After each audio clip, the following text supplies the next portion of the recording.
Alright everyone, let us settle in. Tonight, we are delving into something a little less philosophical but no less fascinating. The food that was served in the saloons of the Wild West. They were certainly known for their whiskey, their bar fights, and their questionable piano music. But what did people actually eat there? Was it all just beans and bacon? Or were there some surprises hiding behind those swinging doors? As you begin to get comfortable, I invite you to like this video and subscribe, but only if you feel a genuine connection with the stories that we share here. I'm always fascinated to learn where you are listening from, so feel free to leave a comment and share your corner of the world. Now, go ahead and dim the lights. Perhaps the gentle hum of a fan can join us in the background as we drift smoothly into tonight's journey together. The first thing that would hit you when you walked into a Wild West saloon was not the piano music or the sound of someone losing a week's wages at the card table. It was the smell. Forget the romanticized scent of sizzling steak and fresh cornbread. The real bouquet was more like an assault on the senses. It was a complex blend of sweaty cowboys, wet tobacco, old beer, damp wood, horses that had not been bathed in a decade, and, if you were lucky, the faintest hint of something cooking in the back. Some saloons tried to mask it with sawdust on the floor or with pipe smoke that was thick enough to cause a temporary memory loss. Others just embraced it. "You don't come here for the air," the barkeeps would say, as they slapped the flies off the counter with a rag that had not been cleaned since the Civil War. And yet, somehow, there was always a kitchen. It might have been a hole-in-the-wall fire pit with a pan of beans that was bubbling over the embers, or it might have been a grumpy woman in a soot-covered apron who was stirring a mystery stew with a spoon that also doubled as a self-defense weapon. But food was being made somewhere, and if you could smell it through the sweat and the whiskey vapor, you were halfway to getting your dinner. That is, if you could find a seat. Most saloons were not laid out like our modern restaurants.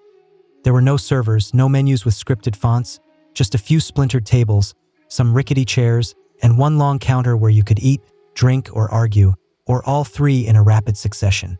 If you were a regular, the cook might shout out something like, "Beans or stew?" and you would shout back your choice without even looking up.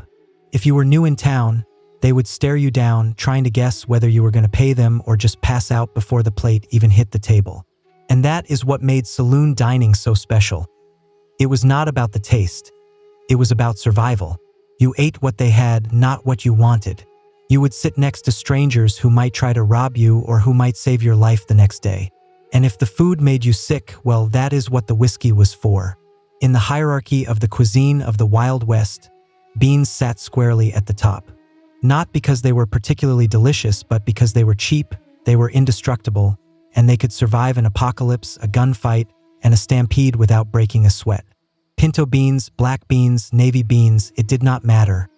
If it was dry, vaguely edible, and could be boiled into submission, it would end up in the pot. Beans were the unsung heroes of the saloon kitchens, and they were served in the morning, at noon, and at night, often to men who had not seen a vegetable since they had left Kansas. The preparation was simple. Step 1, pour the beans into a pot. Step 2, boil them for 6 hours over a questionable fire. And Step 3, serve them with some salt pork, a stale biscuit, and a look of mild apology. Some of the cooks would try to get fancy, adding some lard, some onions, or even some chili powder if they were feeling particularly ambitious. But most of them did not even bother. In the Wild West, flavor was considered to be a luxury, and the only seasoning was whatever blew in through the open window. Beans were hearty, they were filling, and they were predictable. 3 traits that the Cowboys respected more than they did gold. They fueled the long cattle drives, they powered the poker nights, and they gave you something to chew on while you were waiting for the piano player to start up again or for someone to get tossed through the front window. The only downside? The aftermath. 1 cowboy eating beans was tolerable, but 10 cowboys in a saloon full of beans was like a biological weapon. It is said that some bar fights were not started by insults but by a single, silent but deadly betrayal that had occurred near the stove. Still, the beans were dependable when the meat ran out, when the chickens had fled, and when the cook had exactly 7 brain cells left from all the whiskey fumes. The beans remained unbothered, unburnt, and unchanged. Some cowboys even preferred them. They could be eaten cold, they could be reheated endlessly, and they could even be used as a makeshift form of currency in an emergency. Legend has it that a man once bought a horse with 3 pounds of salted beans and a promise that he would never return. So yes, the saloon food had its highs and its lows, but the beans were the baseline, the bedrock, the humble heartbeat of 1,000 dusty meals. You did not have to love them, you just had to respect them, and sometimes that was enough. If the beans were the soul of the Wild West saloon cuisine, then the salt pork was its slightly greasier backbone. It was a slab of fat and meat that was so tough it could survive a thunderstorm, a bar brawl, and 6 months in a saddlebag without ever changing its texture. Salt pork was not bacon, though the Cowboys loved to pretend that it was. It was pork belly that had been heavily salted and often smoked, and it was preserved in barrels with enough brine to season a small ocean. The salt kept it from rotting and also, arguably, from being edible.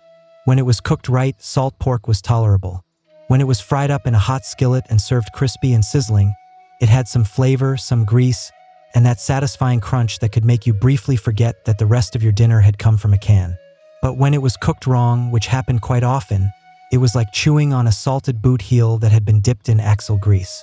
Still, salt pork had its fans. It was easy to transport, it was hard to ruin, though many did try, and it could give even the blandest pot of beans a salty punch of joy, or at least a reason to drink more whiskey. The cooks in the saloons did not waste a single bit of it. The fat was used to fry everything from the potatoes to the biscuits, and the rind was tossed into the stews or was given to the dogs, or to the unlucky newcomers who did not know the difference. One bite, and they would learn real quick that the barkeep was not joking when he had said, "Chew slow or choke proud." And yes, sometimes the pork was a bit suspicious. A greenish tinge here, a questionable smell there. But in the saloons, the motto was not, "Is it fresh?" It was more like, "Did it kill the last guy? If not, then you would give it a try." Salt pork was also very versatile. It could be diced up and put into the beans, it could be slapped onto the biscuits, it could be fried all by itself, or it could be gnawed on like jerky on the long rides. The Cowboys would pack it as if it were a treasure, and the saloon cooks would lean on it when the chickens had run off or when the stew pot had gotten too thin.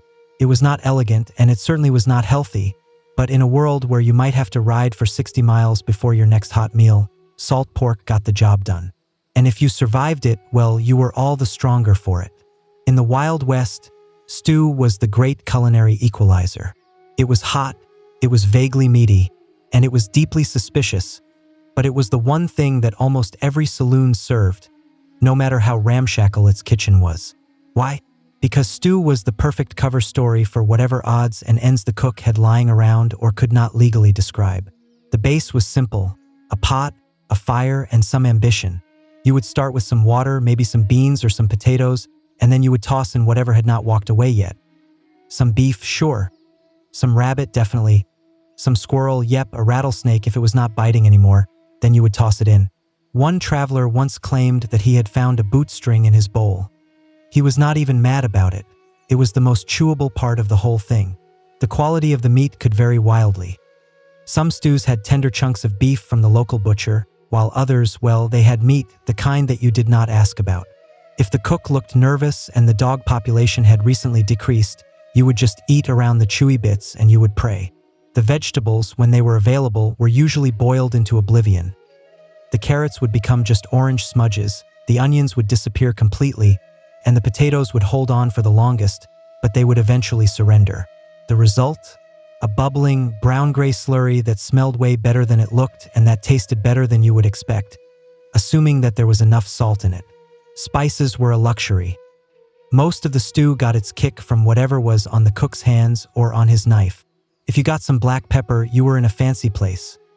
If you got some chili powder, then congratulations, your sinuses were about to be cleared by force.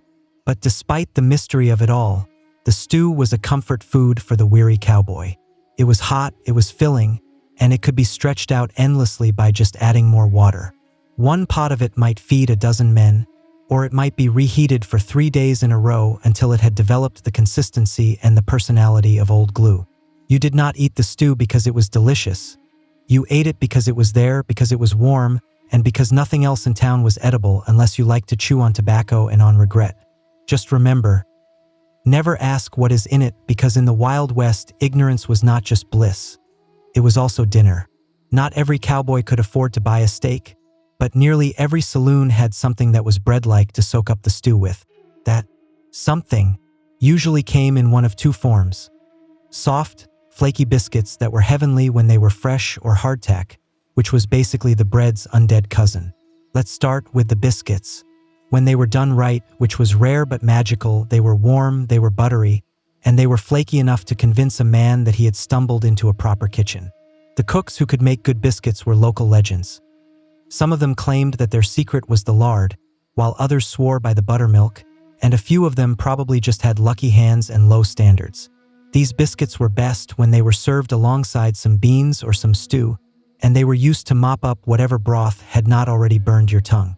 They were often made in cast iron pans, they were baked over the open flames, and they were served with a suspicious-looking chunk of butter or a splash of molasses, if the place was a fancy one.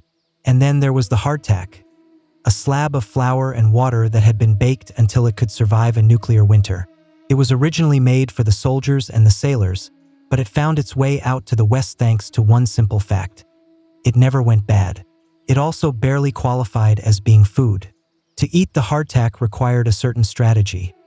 First, you would have to inspect it for any weevils, which was not a deal breaker, just an added crunch. Then you would have to soak it in some stew, some coffee, or some whiskey until it had softened up. This could take anywhere from 10 minutes to 2 presidential terms. And even after you had soaked it, chewing on the hardtack was a real commitment. You did not just eat it, you had to grapple with it. The dentists probably made some good money off of the cowboys who had challenged a piece of it and had lost. But here is the thing: both the biscuits and the hardtack served their purpose. They were cheap, they were portable, they filled you up, and in a world where the calories mattered more than the cuisine, that was enough. So if you were to stroll into a dusty saloon and you saw a plate of steaming biscuits, you would count your blessings. And if they were to hand you a hardtack puck the size of your palm, well, at least it would come with a story and maybe a chipped tooth. If you think that modern coffee is strong, then you should try some Cowboy coffee. It was a brew that was so potent that it did not just wake you up, it would stare back at you and it would dare you to blink. Coffee in the Wild West was less about the taste and more about survival. It was not roasted by its origin, it was not filtered through any fancy gadgets, and it was not topped with any oat milk foam art. It was ground up roughly or not at all. It was dumped into a kettle, and it was boiled until the liquid had turned black and had become sentient. The standard recipe for it went something like this. You would take some water from whatever source you had, and hopefully it was not downstream from where the horses were. You would throw in a handful of coffee grounds, which were measured by your instinct and your aggression. You would boil it hard, you would not strain it, you would not question it, you would just pour it and you would pray. The result? A thick, dark concoction that smelled like burnt dreams and that tasted like vengeance. It was not uncommon for the last sip of it to contain more grounds than it did liquid, which meant that the cowboys would get both their caffeine and their fiber in one heroic gulp. And yet, they loved it. The coffee would keep you warm on the cold desert mornings. It would keep you awake through the night watches. It would mask your hangovers, and it would help you to digest the questionable stew. It was fuel, it was comfort, and it was punishment all in one tin cup. The saloons did not always serve coffee unless they had a kitchen, but if they did, it would come out boiling hot, it would probably be old, and it would be strong enough to strip the paint off of something. One cowboy once described it as being like drinking a kick from a mule, but you miss it when it's gone. The fancy folk might have added some sugar or some canned milk to it, if it was available. Everyone else would just grimace and would power through it. And if a saloon had been reheating the same pot of it all day long, you would get the boldest brew that was known to man, as thick as tar and twice as resentful. It is worth noting that some of the cooks would reuse the old grounds in order to stretch the pot. This economy method would lead to a coffee that tasted like disappointment and like regret, but it still counted because in the Wild West you did not drink coffee for the pleasure of it, you drank it to feel alive and to stay that way. In the Wild West, meat was not just food. It was a form of currency, a symbol of status, and occasionally a test of your bravery. If you could afford it, you might walk into a saloon and you might order a steak. What you would get would depend entirely on your luck, on your timing, and on whether or not the cook held a personal grudge against your face. Steak, in theory, was a luxury. In reality, it was often a tough, overcooked slab of beef that had been fried in a pan with some lard, had been scorched into obedience, and had been served with exactly zero garnish. If you were to ask for it to be medium rare, The cook would just stare at you until your mustache had wilted. When fresh beef was not available, and let's be honest, it usually was not, the saloons would turn to other options. Dry jerky, salted buffalo, occasionally some venison, or even some wild boar if someone had gotten lucky on a hunt. And by lucky, we mean that they had managed to hit it and to drag it back before the buzzards did. In the mining towns or in the far-flung settlements, the meat would get more creative. Squirrel stew, rattlesnake roast, a roast jackrabbit with some seasoning. If it had legs and it did not belong to a customer's horse, then it was fair game. Sometimes you would be served some meat and no one would tell you what it was. That was a sign that you should just eat it quietly and not ask any questions. If you were to chew on it for too long, or if you were to find something that resembled a whisker, you would just sip your whiskey, you would nod solemnly, and you would accept your fate. There was also the risk of its age. Some of the meats had been hanging around for long enough to have earned their own names.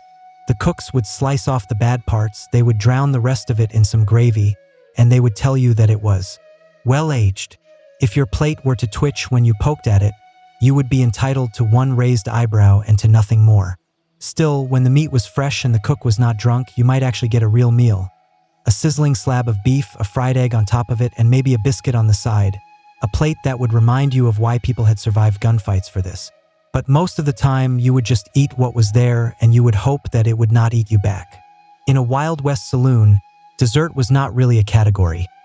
It was more of a happy accident, the result of a cook who had some spare ingredients and a tiny sliver of mercy. But if there was one reliable sweet comfort to be had, it was the cornbread. It was made from some simple cornmeal, some water or some milk, some lard, and sometimes a dash of baking powder, if the cook had remembered it, and the cornbread was like the Swiss Army knife of the frontier menu. It could be baked in some pans, it could be fried in some skillets, or it could even be dropped by the spoonful into some boiling stew if someone was in a hurry or was just being lazy. On its own, the cornbread was dry, it was crumbly, it was slightly sweet depending on who had made it, and it was always best when it was served fresh, which meant that it was almost never fresh. More often than not, you would get a wedge of it that had been sitting near the stove since sunrise, and it would have hardened up like a miner's conscience. But here is where the magic would happen. The molasses. It was a dark, sticky, syrupy miracle that could turn some dry cornbread into something that was just shy of being glorious. It was the Cowboys' frosting, it was the outlaw's drizzle, and it was the lonely gambler's last bit of joy before he lost everything on a bad hand. Molasses was affordable, it kept well in the heat, and it could mask the sins of even the driest of the baked goods. If a saloon had a barrel of it, then you were in luck. If they warmed it up before they served it, then you were practically eating at a five-star establishment by the standards of the frontier. Some of the cooks would go a step further, and they would pour some molasses over some skillet-fried cornbread and they would toss in a pinch of salt or some spice. It was not quite a cake, but it would feel like it if you had been chewing on some jerky and some hardtack all week long. Cornbread with molasses became the default dessert. It was quick, it was cheap, it was filling, and it was sweet enough to calm your nerves after a rough ride or a close call in the poker room. There was no icing, no whipped cream, no frills, just grit, grain, and a gooey satisfaction. And for many people, it was more than enough because when your life involved cattle drives, dust storms, and the occasional shootout, your dessert did not need to sparkle. It just needed to remind you that not everything in the West was trying to kill you. If you were lucky enough to stumble into a saloon before noon, and preferably you were sober and you were not bleeding, you might have been offered some eggs and some chicken. And if you were, then you were in the presence of a miracle or a trap. Let's start with the eggs. Fresh eggs in the Wild West were like gold. Not actual gold, but they were nearly as rare and they were just as fragile. Chickens were not raised for fun. They were cranky, they were prone to wandering, and they were occasionally stolen, eaten, or lost to the foxes. If a saloon had some eggs on hand, then they either had their own chickens, a reliable local supplier, or a secret smuggling operation that was coming from the next town over. And what kind of eggs were they? Hopefully they were chicken eggs, but possibly they were duck eggs, or maybe they were something else you learned not to ask. You would order some eggs, and what you would get would depend entirely on the cook's mood and on the age of the eggs. Some of them would be scrambled to disguise their color, others would be fried until their yolks had turned to leather, and if they were to wobble when they hit your plate, then that was a sign from the universe that you should just order some whiskey instead. As for the chicken, it was on the menu but not very often. If it said, fried chicken, then what you would probably get would be a scrawny bird that had died angry. It would be tough, it would be bony, and it would have been fried in some lard until all the flavor had tapped out. The chicken was not always worth the chewing, but it was meat, it was hot, and it was not beans again, so the folks would eat it gratefully. You might get a drumstick the size of your thumb, or you might get a whole quarter of it that had been roasted over an open flame. You might also get a feather in your gravy, and that was just a part of its charm. The breakfast offerings of eggs and chicken were a status symbol for the saloons. They would say, "We have food that didn't come from a can or a barrel." If the eggs were warm and the chicken was not dry, you would be telling your buddies about it for weeks. And if it gave you food poisoning, well, that was just the West's way of reminding you of who was in charge. Still, there was something hopeful about ordering eggs. They meant that it was morning, they meant that you had survived, and just maybe they meant that you would live to drink again by nightfall. In a Wild West saloon, a pie was more than just a dessert. It was a statement. If you were to see a pie that was sitting on the bar, with the steam rising from it, its crust all golden, and the scent of apples wafting through the smoke and the whiskey, then you would know that this saloon meant business. You would also know that someone in the kitchen had put some real effort into it, which was practically a love letter in a land of bean slop and overcooked pork. Now, do not get ahead of yourself. A pie in the Wild West was not a perfect, lattice-topped pastry with some farm-fresh fruit in it. It was a rough, rustic affair, with some uneven crusts and some fillings that were made from some canned or some dried fruit. It was usually served lukewarm at best, and whipped cream, not unless a cow had followed you into town.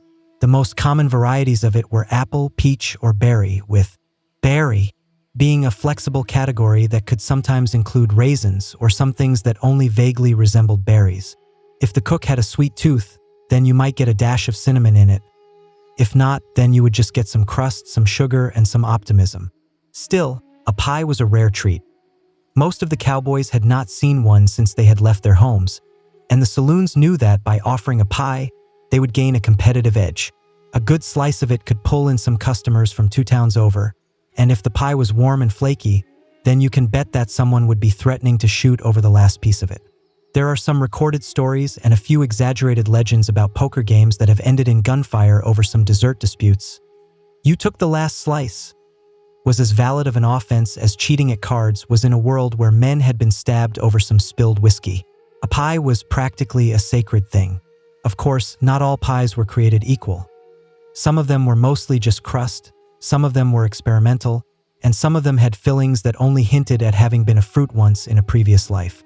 But if the stars were to align, if the cook was sober, if the oven was hot, and if the fruit was not fermenting, then that pie would be something to remember. Because in the dust and the grit of the frontier, a slice of pie was not just some food. It was hope that was being served on a tin plate. Cheese in the Wild West was a lot like a poker game. It was full of risk, there was a little bit of bluffing involved, and there was a strong chance that you would be regretting your choices the next morning. It did exist, yes, but only if you knew where to look for it, and even then you had to be brave because the cheese was not shipped in any tidy wheels that were wrapped in some wax paper. It was made locally, and often by someone who had once read about dairy fermentation while they were drunk.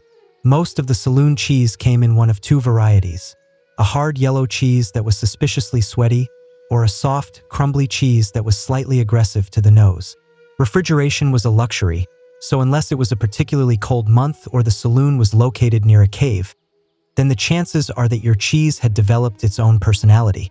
It might have been a cheddar, it might have been something that was vaguely Swiss, or it might have been a lump of some dairy guesswork with some salt on top of it. And if it were to squeak when you bit into it, well, that was between you and your jaw. The cheese was usually served in chunks alongside some bread, some jerky, or, if you were lucky, a pickle. It would help to balance out the saltiness of everything else, and it would give the cowboys a boost of protein in between their brawls. You could even melt it over some beans, or you could toast it on some cornbread, assuming that the cook was feeling particularly artistic. But beware, some of the saloons would cut some corners. The cheese might be some old butter that had gone wrong, or it might be some curdled milk that had been pressed into the shape of a bar and had been rolled in some pepper to distract you. One traveling merchant once said that he had bought some cheese in Nevada that had tasted like a boiled sock with a rind. He had still eaten the whole thing because even bad cheese was still cheese. And in the Wild West, a saloon that had offered any cheese at all would have stood out. It would have meant that the owner had some connections to a local farm, or at least had some access to a cow that had not been rustled yet. To offer cheese was not about the flavor. It was a flex, a symbol of civilization in a place where most of the people were still bathing with sand. So if a saloon plate were to come with a slice of cheese on it, you would eye it, you would sniff it, you would tap it with your fork, and then you would eat it anyway, because in the West, a gamble was just a part of your dinner. If it could be soaked in some vinegar and then forgotten about in a jar, then the chances are that it was being served in a Wild West saloon. Pickling was not just a choice of flavor. It was a strategy for survival. Before the days of refrigeration, the saloon kitchens had to rely on brine and on sourness to keep their food from crawling off of the shelf. Vegetables, eggs, fruit, even meat, nothing was safe from the preserving power of vinegar. And that is how we got pickled everything. There were the pickled cucumbers, the classic, crunchy, sharp, and occasionally green ones. They were served as a side dish, as a chaser for the whiskey, or just as something to chew on in between your bad decisions. If you were lucky, they would have been made fresh with some garlic and some spice. If not, then they would taste like regret and like rainwater. There were the pickled eggs, a saloon staple. You would see them floating around in some cloudy jars behind the bar, usually somewhere near the whiskey. They looked like some ghostly eyeballs, and they had the texture of sadness. Some of the cowboys swore by them. A quick shot of protein, they were easy to store, and they would mostly stay down. Others would just swear at them. There were the pickled onions. They were common in the mining towns. They were sharp, they were tangy, and they were strong enough to chase off any unwanted conversation. One bite of one, and you could be talking downwind of a stampede. Even some pickled peaches or some pears might make an appearance, when some dried fruit was soaked in a sweet brine to create a dish that was both confusing and strangely addictive. It was not a dessert, and it was not a dinner. It was just a wet, vinegary form of optimism. The beauty of the pickled goods was their long shelf life. A saloon could keep some jars of them around for months, and sometimes even for years, without having to worry about them spoiling. And in a place where the meat would go bad faster than a poker hand, that was invaluable. But let's be honest, not all of the pickled items were created equal. Sometimes the jars were not sealed up right, sometimes the cook would get experimental, and sometimes the pickled things would just stare back at you. There are some tales, which are possibly exaggerated, of men who have bitten into some pickled sausages only to find some bones or a label that simply read, "Maybe pork." Still, the pickled foods were a part of the Wild West experience. They were salty, they were sour, and they were strangely satisfying, just like everything else that had lasted out there. You did not eat them for the pleasure of it. You ate them because they would not kill you, probably. When the food was scarce, when the kitchen was closed, or when the stew looked as if it still had a pulse, the cowboys and the drifters alike would turn to the most dependable item on the saloon menu, the whiskey. It was always available, it required no preparation, and if you drank enough of it, you would forget that you were hungry or that you had just eaten a bowl of some squirrel mystery meat. The whiskey in the Wild West was not aged in any oak barrels, or was it curated by any connoisseurs. It was rough, it was raw, and it was often quite dangerous. It was made from some corn, some rye, or whatever else the barkeep had lying around, and it was distilled in the back rooms, in the barns, and in the bathtubs. The result was a beverage that could clean your wounds, strip the paint off of something, and fuel a fistfight. Some people called it rotgut, others called it chain lightning, and a few of them simply referred to it as lunch. When the beans were burnt and the bread was moldy, the men would just drink their calories, one burning shot at a time. The saloon whiskey was not just a drink. It was a survival tool. It would help to numb the pain of the trail dust, of a heartbreak, of some broken ribs, and of a highly questionable stew. One shot before a duel, 2 shots after it, and maybe 3 more while you were waiting to see if your bullet wound was a serious one. It was common for the saloons to serve some whiskey specials, which would come with a side of some beans or a biscuit, not for the flavor of it, but to help keep you upright. Some men would order their whiskey with a pickled egg floating in it, which would somehow count as both a source of hydration and of protein. And of course, the whiskey was a form of social glue. You would buy it to make some friends, to start some fights, and occasionally to apologize after both. You could measure a saloon's reputation by how fast its whiskey could knock a man off of his stool. And the quality of it? Do not even ask. Some of the whiskey was barely more than just some colored moonshine. The additives in it could range from some tobacco juice to some cayenne pepper. It would burn as it was going down, and if it did not, then you were probably just drinking some kerosene. Still, no one ever complained because the whiskey was warm, it was cheap, and it was honest, the only thing on the menu that never lied about what it was. And on those nights when your meal would come in a glass with no fork and with no judgment, you would just raise it up high and you would call it your dinner. In any Wild West saloon that had dared to serve some food, there would have existed a shadowy, smoke-covered figure whose power would have rivaled that of the bartender, of the sheriff, and of the town preacher combined. The cook. This individual, who was often unshaven and who was always irritable, was either a life-saving genius or a culinary war criminal. There was no middle ground. You would never see them smile, but you would remember their cooking for days, either in gratitude or in a state of gastrointestinal trauma. The saloon cooks were not formally trained chefs. They were usually some ex-miners, some ex-cons, or some ex-somethings who knew how to build a fire and who were not afraid of some questionable meat. And their kitchen, it was a fire pit, a dented stove, and a single cast iron pan that had not been washed since the days of the gold rush. And yet, somehow, they would manage to feed entire saloons full of people. On a good day, they would whip up a pot of chili that could bring a man to tears in a good way. The biscuits would be warm, the beans would be cooked all the way through, and the cornbread would be just sweet enough to remind you of your home. But on a bad day, the beans would be scorched, the meat would be gray, and the stew would have an unsettling layer of oil on it that would move even when the pot was perfectly still. You did not complain, though, you could not. The saloon etiquette was very clear. You should never insult the cook because the cook controlled everything, the salt, the grease, and the mystery meat ratio. If they liked you, then you would get the freshest cut of meat. If not, then you would get the spoon scrapings from last night's disaster, which would have been reheated into a chili surprise. They would also double as the saloon's unofficial bouncer. No one wanted to get hit by a ladle that had just survived frying some salt pork. And if the cook had a cleaver, which many of them did, they could clear a room faster than a shotgun could. Despite their moods, these cooks were vital. They kept the cowboys on their feet, the miners from passing out, and the travelers from collapsing in the middle of a sentence. They would work for long hours in the heat and the smoke. They would endure the insults about their seasoning, and they would live by a single rule. If you don't like it, then there's the door, or there's the whiskey. So whether they were your savior or your saboteur, you would always have to nod respectfully to the cook, because in the Wild West, they held your stomach and your fate in their greasy, glorious hands.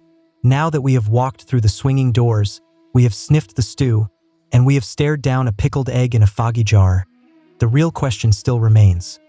Would you actually eat the food that was served at a Wild West saloon? Let's be honest. Our modern taste buds might not be able to survive the experience. The beans were basic, the meat was a gamble, and the stew was more of a mystery than it was a meal. You would need to have some strong teeth, a stronger stomach, and the kind of appetite that comes from riding for 40 miles on a sunburned horse with nothing but dust in your lungs. But here is the thing. For the cowboys, the miners, the gamblers, and the misfits of the American frontier, the saloon food was not about any gourmet flavor or any Instagram-worthy plating. It was about the fuel, the calories, and the warmth, a hot plate in between the gunfights, the train robberies, or another night of sleeping in a barn next to a mule that was named Regret. It was about survival. You would not ask where the meat had come from, and you would not complain if the biscuit had crumbled like a piece of chalk. You would just sit down, you would eat what was handed to you, and you would wash it down with something that was strong enough to kill off any bacteria, or at least to make you stop caring about it. And when the food was good, when the beans were fresh, when the coffee did not bite back, and when the cook had spared a little bit of molasses for the cornbread, it would feel like a miracle. So, would you eat it if you had lived back then? Yes, you would not just eat it, you would be thankful for it. You would scrape your bowl, you would wipe your plate with your crust of bread, and you would order a second helping with some coins that still smelled like dynamite and like horse sweat. You would laugh with the strangers, you would curse the cook, you would make a toast with your whiskey, and maybe, just maybe, you would end the night with a slice of pie and a story that was worth telling. because the saloon food was not glamorous. It was gritty, it was greasy, and it was real. And in a world where the West was still wild, that was more than enough. Long before tattoos were being scrolled across biceps and backs in some trendy shops with some buzzing needles, they were something that was far older, and they were etched not with fashion in mind but with mystery, with meaning, and with survival. Let's rewind to a time when cities did not yet exist, when the gods had not yet been given any names, and when humans were living close to the bone, both in their spirits and on their skin. Enter Otzi the Iceman, who was discovered in 1991, frozen in a glacier that was located between Austria and Italy. His mummified body was over 5,000 years old. It was older than the pyramids, and it was older than Stonehenge.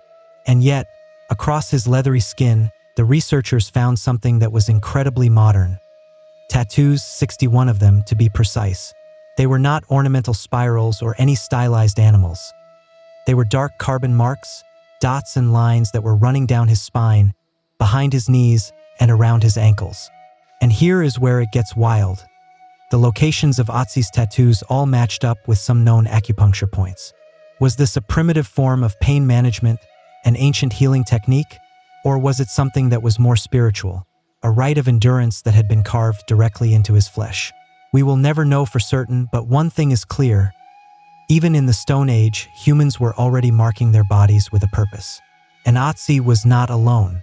In ancient Egypt, tattoos would appear predominantly on the women, including the priestesses and the dancers. These were not decorative butterflies or the names of any lost lovers, but were rather symbolic patterns that were often placed around the abdomen, the thighs, and the chest. Some scholars believe that these tattoos were intended to offer some protection during childbirth, to channel some fertility, or to ward off any evil spirits, like a form of spiritual armor that had been drawn right onto the body. Even in Nubia, to the south of Egypt, archaeologists have unearthed some mummies with some animal figures that had been tattooed onto their limbs. Bulls, crocodiles, all symbols of power and of survival. Across these early societies, tattoos were not acts of rebellion. They were acts of reverence, of resilience, and of ritual. They carried their meaning not in the ink alone but in the pain, in the permanence, and in the belief. So the next time you see someone's sleeve of ink at the gym or on the subway, just remember that they are carrying on a tradition that had started not in a studio but in the ice, in the sand, and in the sacred silence of the forgotten millennia. If you have ever thought that tattoos were just some edgy accessories or some signs of rebellion, then you should try saying that in front of a Polynesian chief and then watch as the room goes quiet. In the Polynesian cultures, tattoos were not just optional or decorative. They were a sacred thing. In fact, the word tattoo itself comes from the Tahitian word tato, which means to strike. And that is exactly how it had begun, with some bone tools that were dipped in some soot and were then rhythmically tapped into the skin with a stick, with each strike of it echoing with centuries of tradition. In places like Samoa, Tonga, and especially among the Maori of New Zealand, tattoos were not just an art form, they were an identity. A person's moko, which were the intricate facial tattoos of the Maori, could tell you everything that you needed to know about them. Their rank, their family, their ancestry, and even their personal achievements. The face was not just a canvas.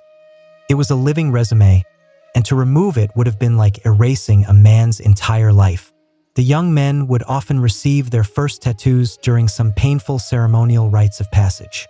This was not a Friday night decision that was made after a few drinks. It was a spiritual transformation. The process was excruciating. There were no anesthetics, no numbing creams, just raw courage and a communal belief in the deeper purpose of the pain.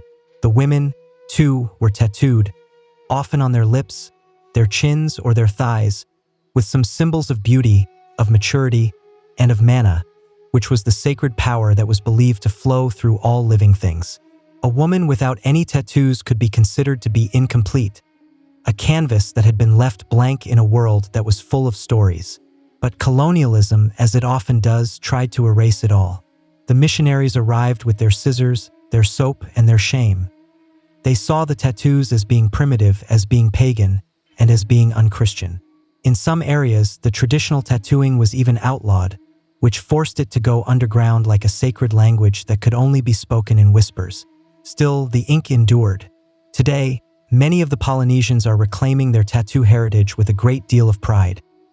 The ancient tools have returned, the designs have resurfaced, and across the Pacific, you can hear the sound of the tattoo once again, not just as an art form but as an act of cultural survival.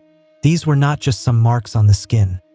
They were, and they still are, declarations of the spirit, of the blood, and of a sense of belonging. If you were to step into the world of the togas, the gladiators, and the philosophers, you might not expect to find any tattoos. After all, when we think of ancient Greece and Rome, we imagine the marble statues and the clean, idealized bodies. But if you were to peel back the myth, you would find some ink that was lurking in the shadows. In ancient Greece, tattoos were originally associated with the slaves and with the criminals. In fact, the Greek word stigma, which is the root of our modern term, to stigmatize, referred to the permanent marks that were branded or inked into someone's skin as a form of punishment. These were not symbolic or decorative. They were labels, they were warnings. If you were a runaway slave or a captured enemy, your captor might tattoo your forehead with a message like, "Stop me, I ran away." It was a permanent scarlet letter that was etched into the skin. The Romans, who were as pragmatic as ever, borrowed this idea and they took it even further. The soldiers in the Roman army, and especially those in the specialized legions, were often tattooed in order to mark their loyalty, a kind of flesh-bound dog tag. But they also used the tattoos to brand their gladiators, their slaves, and their prisoners of war. It was not about their identity, it was about their ownership. And there is a darker twist to this. The early Christians, who were being persecuted by the Roman authorities, were sometimes tattooed as a form of humiliation. But centuries later, the Christians would reclaim this practice. The pilgrims who were traveling to Jerusalem in the Middle Ages would often return with some small crosses that were tattooed onto their arms, as proof of their devotion and of their suffering. What had begun as a tool of punishment had morphed into a badge of faith. Interestingly, in the later Roman times, the Emperor Constantine, who was the same ruler who had legalized Christianity, had banned the tattooing on the face, not because it was cruel, but because the face, as he had declared, was made in God's image and so it should not be defiled. The irony of it was that the bodies were still fair game.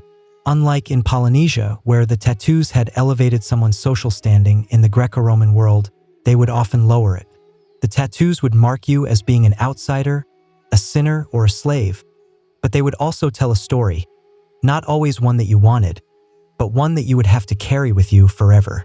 In these empires of law, of conquest, and of spectacle, the tattoos were not about any self-expression. They were a form of branding, sometimes literally. They were tools of control, of punishment, and of power. And like all marks of oppression, they would eventually be reclaimed. While the West was busy branding its slaves and its criminals, the East was taking a more spiritual, a more symbolic approach to its body art, where the tattoos could be both a form of sacred protection and a social paradox. Let's begin in India. Though India is more famous for its mehndi, which is the temporary henna art that is applied during the weddings and the festivals, the country also has a long history of permanent tattoos. Among the tribal communities like the Baiga, the Gond, and the Santhal, the tattoos were considered to be both ornamental and protective. A woman might be tattooed with some symbols of fertility, of strength, or of a religious devotion, not on a whim but as a part of a deeply rooted tradition that was passed down from a grandmother to a granddaughter. These tattoos were not just for the sake of beauty. They were also seen as being a form of jewelry for the soul, something that no thief could ever steal and that no amount of poverty could ever take away. Meanwhile, in Japan, the story was a bit more complicated. In the early days, during the Jomon period, the tattoos might have had some spiritual significance, and they were possibly used to mark a person's status or to ward off any evil spirits.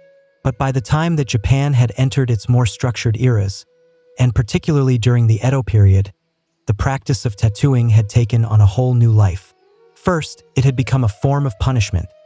The criminals would be tattooed on their faces or on their arms with some marks that would indicate their crime and the region that they were from, which would permanently brand them as being untrustworthy. Imagine walking into a village and having everyone instantly know what your sins were just by reading your skin. But then, something fascinating happened. A counterculture began to emerge. The outcasts, which included the firemen, the laborers, and later on, the members of the Yakuza, adopted the tattoos not as a form of shame but as a form of honor. They created some elaborate full-body designs that were called irizumi, which would often depict dragons, tigers, and some mythological figures. These were masterpieces that were carved into the flesh over hundreds of painful hours, with each design of them telling a story, a personal legend that was inked beneath the judgment of society. At the same time, the Buddhist pilgrims in Southeast Asia were developing their sakyant tattoos, some geometric designs and some Pali scriptures that were believed to offer some protection, some strength, and some spiritual blessings. These were administered by the monks, who would use some sharpened bamboo or some steel rods, and they were always accompanied by some chants and some prayers. In the East, the tattoos could be either holy or taboo. They could be either sacred or criminal. It all depended on who was wearing them and why. But one thing was certain. In these cultures, the skin was never silent. It would speak of power, of punishment, of prayer, and of pride. As the Roman Empire gave way to the rise of Christianity, the tattoo needle, which had once been a symbol of identity or of punishment, began to vanish from the Western world. And why was that? Because in the eyes of the church, the body was no longer just flesh. It was a temple, and the temples, apparently, were not meant to be scribbled on. The early Christians had had a complex relationship with the tattoos. On the one hand, some of the groups had adopted the tattoos as a way of declaring their faith. The pilgrims who were traveling to Jerusalem would have some small crosses tattooed onto their wrists in order to signify their devotion, a permanent spiritual passport. These were symbols of endurance and of survival, a proof that they had made the sacred journey and had lived to tell the tale. But that was the exception, not the rule. By the early Middle Ages, the dominant message that was coming from the religious authorities was very clear. To mark the body was a pagan practice, and to be pagan meant to be sinful. The Bible, and specifically the book of Leviticus, chapter 19, verse 28, was often cited, "You shall not make any cuttings in your flesh for the dead, nor shall you tattoo any marks upon you. I am the Lord." That single line was enough to bury an entire art form. Across much of medieval Europe, the tattoos became synonymous with heathenism, with witchcraft, and with heresy, not something that you would want to have associated with your name during the time of the Inquisition. In the monasteries and in the Christian kingdoms, the practice of tattooing had virtually disappeared, and it had been reduced to just whispers and to superstition. But even in this era of suppression, the ink never truly dried up. In the far reaches of the Byzantine Empire, some of the Christian sects were still practicing some religious tattooing.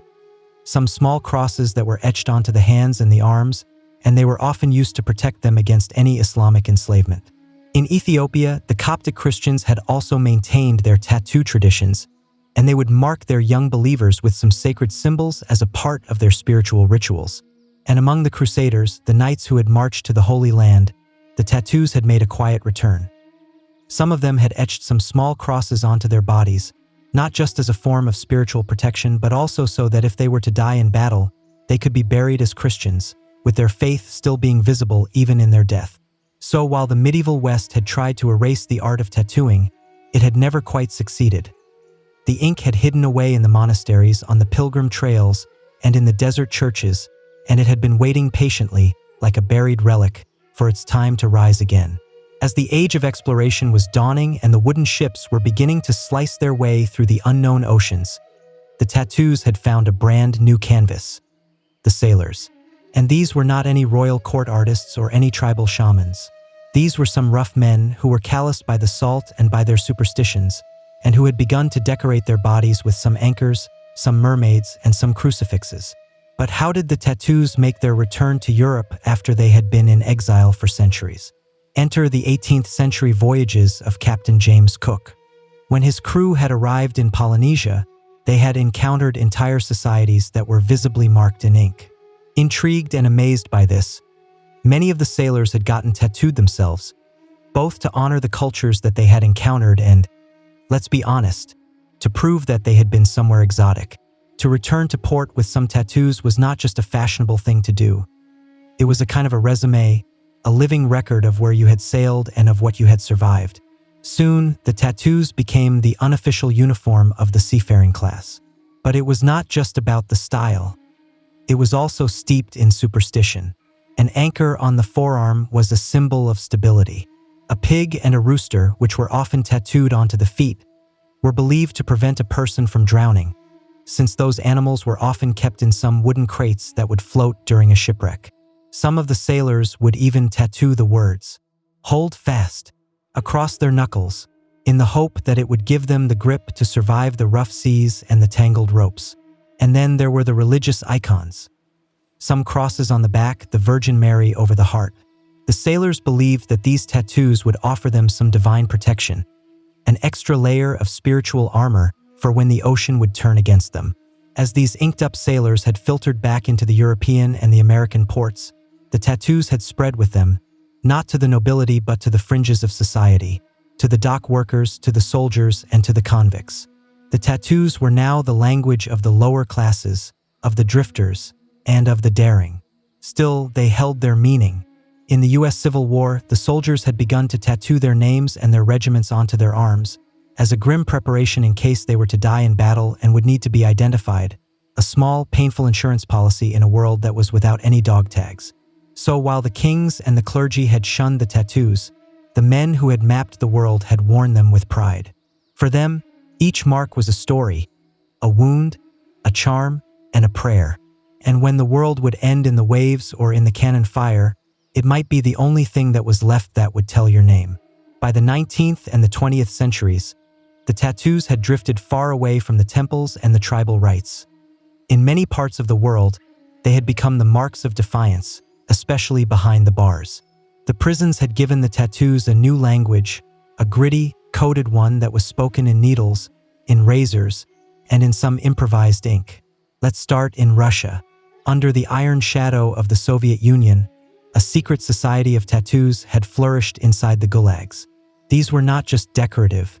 They were biographical, they were symbolic, and they were ruthlessly hierarchical. A star on the shoulders would mean that you commanded a certain respect. Some barbed wire around the neck? You were a lifer and you were never getting out. Cathedral with some domes on your chest? Each of the domes would represent a sentence that you had served. The tattoos would tell of your crimes, of your rank, of your defiance, but if you were to break the code or if you were to wear a symbol that you had not yet earned, then you might just find that it had been carved off of you with a knife. In Japan, the Yakuza had transformed the art of irizumi, which had once been a form of punishment, into a badge of honor. Full body suits of dragons, of koi fish, and of samurai warriors would cover the skin from the shoulder to the ankle, and they were often hidden discreetly beneath some business suits. To get a tattoo was not just an act of rebellion. It was a rite of loyalty. It was painful, it was expensive, and it was permanent.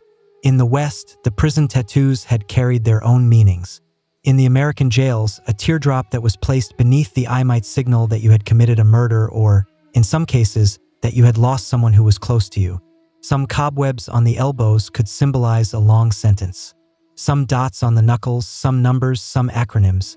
Entire identities had been rewritten in ink, and they were hidden from the guards, but they were clear to anyone who was fluent in the language.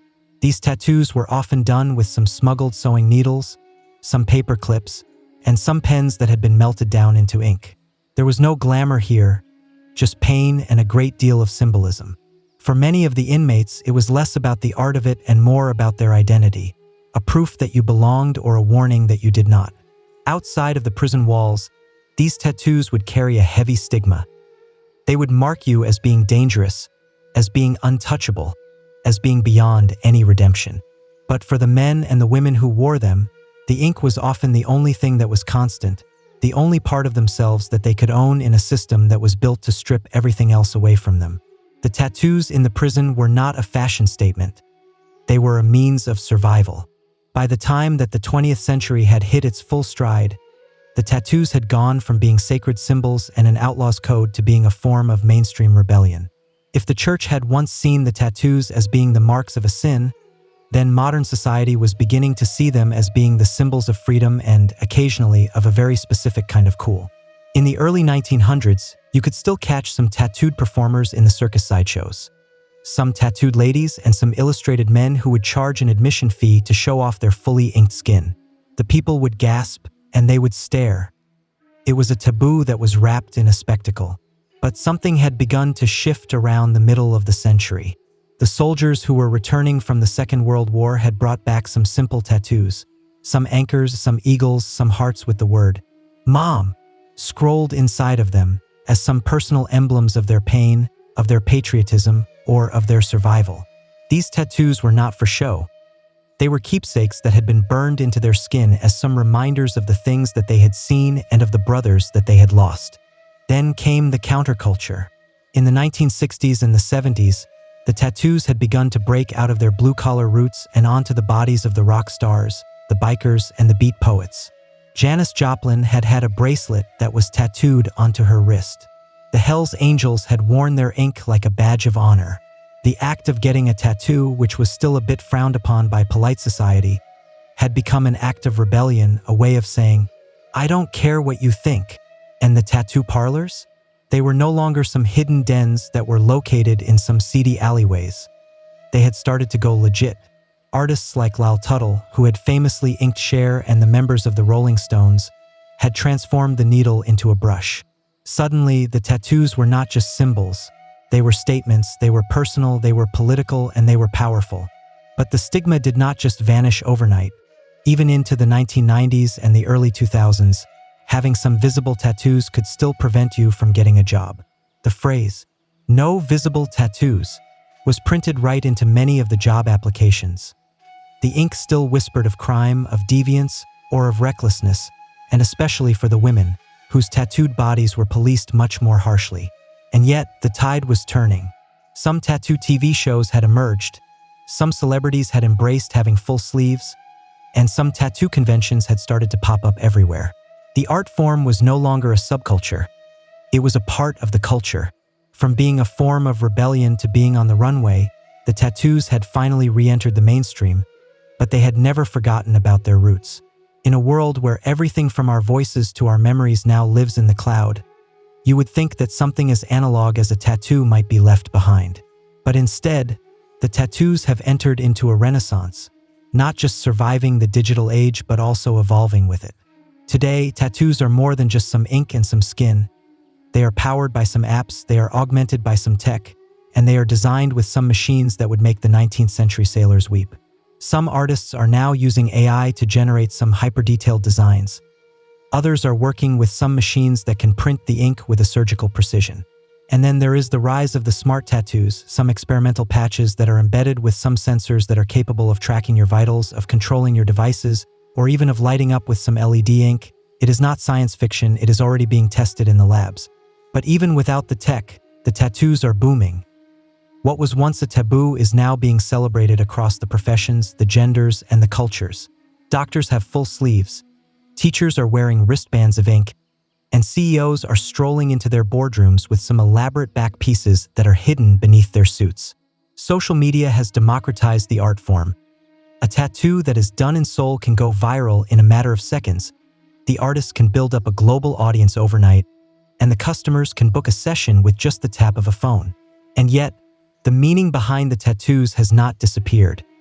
If anything, it has become even more personal. People are now tattooing the sound waves of their loved ones' voices, the coordinates of where they had met their partners, some portraits of their pets, the constellations from the night of their child's birth, or some quotes in some forgotten languages, all etched forever to remember, to heal, and to belong. The cultural tattooing is also resurging. The indigenous communities from the Arctic to the Andes are reviving their ancestral designs and are reclaiming their identity through their skin. What was once suppressed is now being proudly worn. A walking act of remembrance. Of course, the debates still rage on. Is it an art or is it just a trend? Is it sacred or is it just superficial? Can you truly own your own story if it has been filtered through some algorithms and some likes? But maybe that is the whole point. The tattoos have always lived in that gray area between the pain and the beauty, between the permanence and the transformation. They are both primal and futuristic, a whisper from the past and a declaration for the tomorrow. And as long as humans continue to crave for meaning, for memory, and for the making of marks, the tattoos will endure. Beneath the surface, the ink will always speak, even when the words cannot. Before the empires clashed and the blood had soaked the sand, and before the kings had trembled at her name, Tamaris was simply a daughter of the wind, who was born to the raw, open steppe. The land that she had come from was not gilded in any marble, or was it echoing with any philosophy. It was brutal, it was free, and it was endlessly vast. This was the world of the Masajte, a fierce nomadic tribe of horse archers who rode like the spirits of the plains, and their lives were shaped by survival, by honor, and by war. We know very little about Tamaris' childhood, but we can imagine the rhythm of it. She would have learned to ride before she could even run, and she would have learned to shoot before she could even speak in full sentences. Among the Masajte, the girls were not caged up in any tents, or were they veiled by any silence. They were trained right beside the boys, they rode with the warriors, and they grew up with iron in their blood. To be able to lead, one had to have bled, and even as a young woman, Tamaris had bled for her people. Her tribe had worshipped the sun and the sky. They had lived off of their herds, and they had buried their dead with their weapons, ready for the battles in the afterlife. They had had no cities, no golden temples, but they had had their pride. And when their enemies had approached, they had met them not with any prayers but with their arrows. Tamaris had likely come to power after the death of her husband, who may have ruled the tribe before her. But what is certain is that when the moment had come, she had not just inherited the leadership, she had seized it. In a time when most women were considered to be property, Tamaris had commanded an army. She had negotiated with the kings.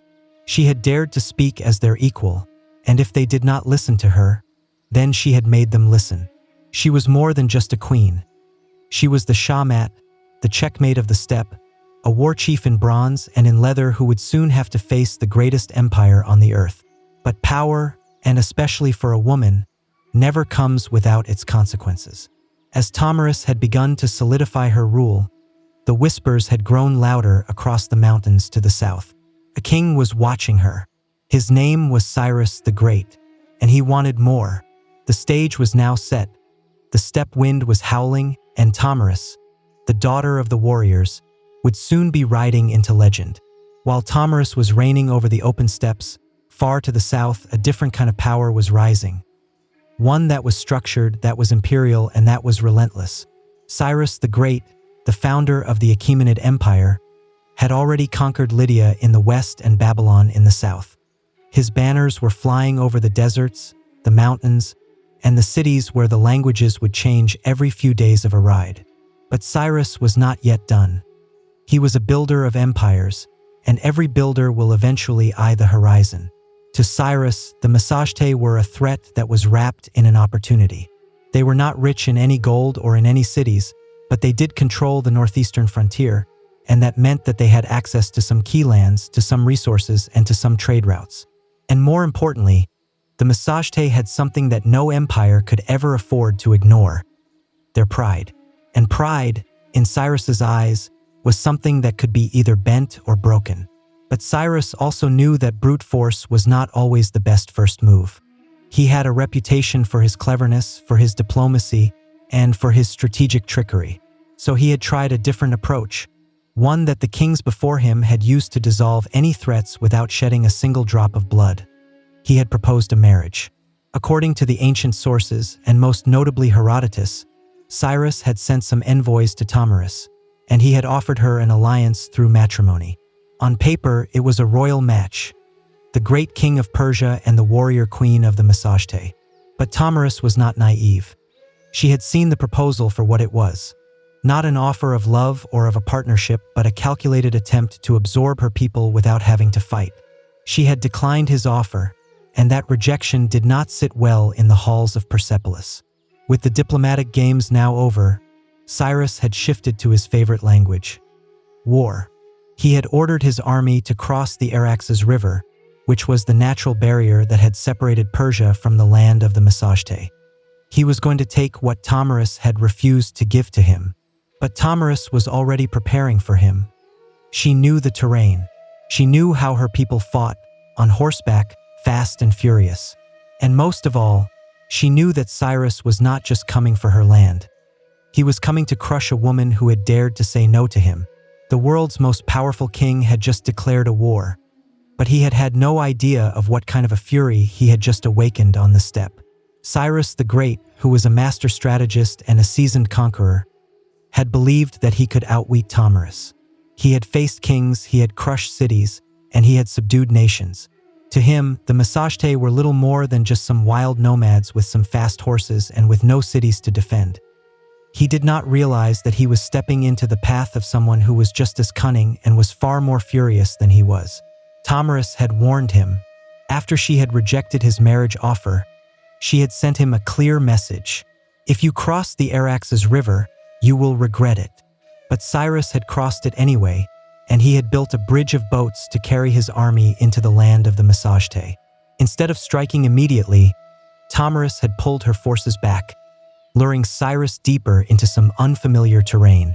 The Persians had found an abandoned camp, which was well stocked with some food and, more importantly, with some wine. A luxury that the nomadic Massagetes had rarely ever indulged in. It was a baited trap, and Cyrus had taken it, perhaps thinking that the enemy had panicked and had fled. Inside the camp, he had left a portion of his army under the command of General Harpagus, who was a trusted officer. As the Massagetes had returned under the cover of the night, they had fallen upon the drunk and the unsuspecting Persians with a deadly precision. The battle was brutal and it was swift.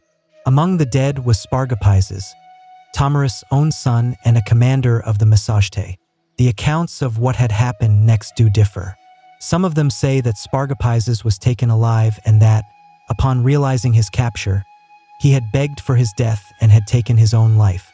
Others claim that he was killed in the fighting, but they all agree on one thing. When the news of it had reached Thomarus, something inside of her had shattered and had then turned to steel.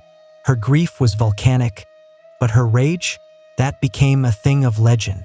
She had sent another message to Cyrus. This one was not a warning, it was a vow. "You may be a glutton for blood," she had said, "but I swear, I will give you your fill of it." She had promised to make the ground run red with the Persian blood, and her vengeance would not be a quiet one. Cyrus had taken her son, and he had violated her land. Now, he would be meeting not the queen of the Massagetes but the mother of a slain warrior, and it would be the last face that he would ever see. The next battle would not be a skirmish, it would be an execution. The sun had risen over the plains like a blade, sharp and blinding.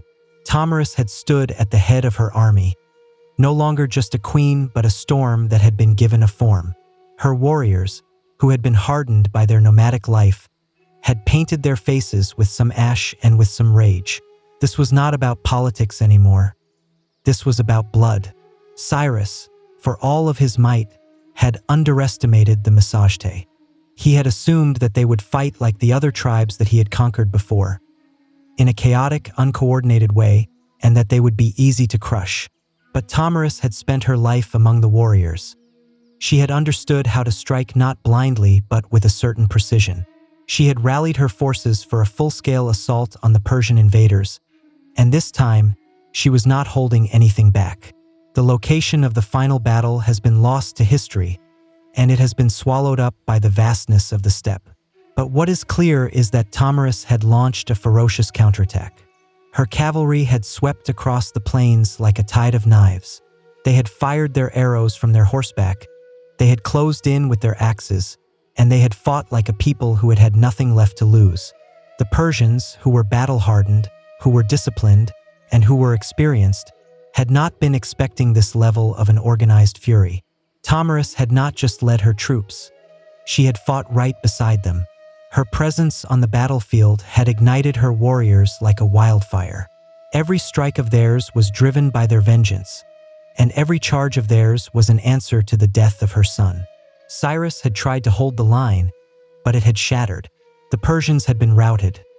Many of them had died right where they had stood, while others had fled into the endless grasslands, only to be hunted down. And Cyrus the Great, the man who had conquered Babylon, who had conquered Lydia, and who had conquered nearly the entire known world, had fallen in the chaos. Whether he was slain in the combat or was captured and was then executed depends on the version of the story that is told, but either way, he had died on Thomarus' own terms. And what had come next is infamous. According to Herodotus, Thomarus had found Cyrus's body on the battlefield. She had ordered his head to be severed, and then, in a final act of a symbolic revenge, she had submerged it in a wineskin that was filled with some human blood. "Drink your fill," she had said, "of the blood that you had thirsted for." Was this a historical fact or was it a poetic embellishment? Maybe it was both, but it did not really matter. The message was an eternal one. Tomyris was not to be conquered. When the dust had finally settled and the grass had drunk deep of the blood of the empire, Tomyris had stood there victorious, a warrior queen who had done what no king or what no army before her had ever been able to do. She had brought Cyrus the Great to his end. The news of the defeat had sent some shockwaves across the ancient world. The mighty Achaemenid Empire, which had been thought to be unstoppable, had been humiliated by a woman from the steppes. The Persians had done their best to downplay the loss, but the death of their founder could not be ignored. Cyrus's body was eventually returned and was then buried with honor in the royal tomb at Pasargadae. Yet the stain of his final defeat would linger like a wound on the empire's legacy. For Tomyris and for the Massagetæ, however, the victory was more than just a matter of revenge. It was a declaration. They had defended their own sovereignty, and not just with their weapons but also with their dignity. Tomyris had stood up to the world's most powerful ruler, and she had not just survived. She had triumphed. And then she had vanished from history. There are no records that have survived that have detailed her later years, her death, or any of the successors that she may have appointed. It is as if, after she had taken her vengeance, Tomyris had simply ridden back off into the horizon and had allowed the wind to carry her legend forward. In the centuries that had followed, the historians, the poets, and the chroniclers would all try to fill in the blanks, and they would turn her into a symbol as much as she was a woman.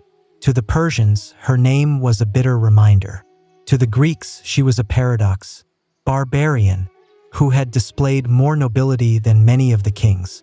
And to the peoples of Central Asia, Tomyris had become a part of their folklore, a ghostly queen who would ride through the steppe, fierce and unbending, with a sword that remembered.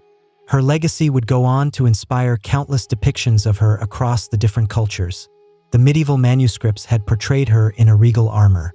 The Renaissance paintings had imagined her as towering over Cyrus's lifeless body. In every age, she had become what the people had needed her to be: a mother avenger, a wild queen, a lesson in hubris, or a symbol of a feminine power. But one truth cuts through the myth: she had changed history. Tomyris had not inherited a throne. She had forged one in fire and in fury, and for one brief, unforgettable moment, the queen of the steppe had proved that not all empires will rise. Some will fall to the hooves of the warriors who ride with vengeance in their hearts. Much of what we know about Tomyris comes not from any local records of the Massagetæ, for they had left behind no stone tablets or no royal archives, but from the pen of a Greek, Herodotus. He is often called the father of history, and in writing about her a century after her time, he had immortalized Tomyris in his histories, and he had cast her as being a warrior queen of an astonishing resolve and of a terrifying vengeance. But Herodotus was not simply reporting on the facts. He was weaving a story, one that was part chronicle and one that was part a morality tale. To him and to his Greek audience, Tomyris had represented the ultimate reversal of an imperial arrogance. Cyrus the Great, a man who had conquered half of the known world, had fallen not to a vast army or to a rival king but to a woman who had fought not for any glory but for her own child. Her victory was almost a mythic one, and Herodotus had treated it as such. He had even detailed her grisly revenge: the wine skin of blood, the severed head of Cyrus, and her damning words, "Drink your fill." But was this true? Modern historians have debated this endlessly. Some of them argue that Herodotus had exaggerated or had even invented some parts of the tale, and that he had used Tomyris as a narrative tool in order to humble the Persian Empire, which, at the time of his writing, was still a looming force over the Greek world. Others believe that while the blood wineskin episode might be a symbolic one, the core event, Cyrus's death at the hands of Tomyris, had likely did happen. There is also the question of a bias. Herodotus, for all of his insight, had often filtered the foreign cultures through a Greek lens. He had portrayed the Massagetæ as being wild and as being free, yet as also being noble, an exotic mirror to the Greek ideals of honor and of liberty. Tamaris, in that frame, was not just a barbarian. She was a moral counterweight to the Persian ambition. Still, even if the details of the story have become blurred over time, Herodotus had succeeded in one thing. He had ensured that Tamaris would not be forgotten. Because of him, she had become more than just a historical footnote. She had entered into the realm of legend, where the facts will soften but the impact of them will sharpen. And in that space between the myth and the memory, Tamaris' story had found a strange kind of an immortality. In a world that was dominated by the kings and by the conquerors, Herodotus had left us with a queen who had refused to kneel and who had left her enemies bleeding in the sand. Though she may have slain one of the ancient world's most iconic emperors, Tamaris had never ruled an empire herself. She had not built any cities of stone or had she inscribed any edicts on any golden tablets. Her people, the Massagetes, were nomads, and they were living not by any walls but by the rhythms of the land, of the sky, and of the horse. This meant that Tamaris' legacy was never institutionalized. There were no marble busts of her or any royal coins that were bearing her likeness, and there were no archives to immortalize her decrees. Instead, her story had passed on in the same way that the stories do on the steppe, through the firelight, through the songs, and through the whispered awe of the warriors. The Massagetes were one of the many powerful tribes of the Central Asian steppes. Their cousins included the Scythians, the Saka, and the Dahi, all of whom were expert horse archers who had roamed the lands between the Caspian Sea and the borders of ancient China. These tribes were feared by the empires for their mobility, for their unpredictability, and for their ferocity in battle. Tamaris, as a female leader among them, was a rare case, but she was not an entirely unique one. The steppe culture, unlike many of the sedentary civilizations, had allowed the women to have far greater freedoms. The women would ride, they would hunt, they would fight, and they would even lead. Among the Scythians, the graves of some female warriors who had been buried with their weapons, with their armor, and with their horse gear have been found by the archaeologists, which has confirmed that the stories of the fierce steppe queens were more than just a legend. Tamaris had stood at the pinnacle of that tradition. Her power had not come from any inheritance or from any religion. It had come from respect, from grit, and from her sheer capability. She was a unifying force among the scattered clans. She was a political leader, and she was a military commander in a landscape where survival meant riding faster, shooting better, and fearing nothing. But because the Massagetes had left no monuments behind, Tamaris had become a kind of a phantom queen, with her name echoing only in the writings of the outsiders and in the oral traditions of the steppe. To the Persian scribes, she was a warning. To the Greeks, she was a marvel. And to her own people, she was likely a memory that was carried in their bloodlines and in their battle songs, a ghost who would ride with them across the plains. The empires may rise and fall in the stone, but the stories of the steppe live on in the wind. And Tamaris, who was fierce, who was grieving, and who was unbroken, had become its voice. Centuries had passed, and the empires that had once surrounded the Massagetes had risen and had then crumbled. Cyrus's successors had built Persepolis, they had fought Alexander the Great, and they had then faded away into the dusty footnotes of time. But Tamaris' legend had endured, not in the palaces of the kings but in the hearts of those who had refused to bow down. Across Central Asia, she had become more than just a queen. She had become a symbol of a female strength, of a resistance, of the untamed spirit of the steppe. In many ways, Tamaris had embodied a kind of a defiance that had transcended all geography. She was not a Roman, she was not a Greek, and she was not a Persian, and so her story had belonged to no empire. That is what had made her so dangerous and so inspiring.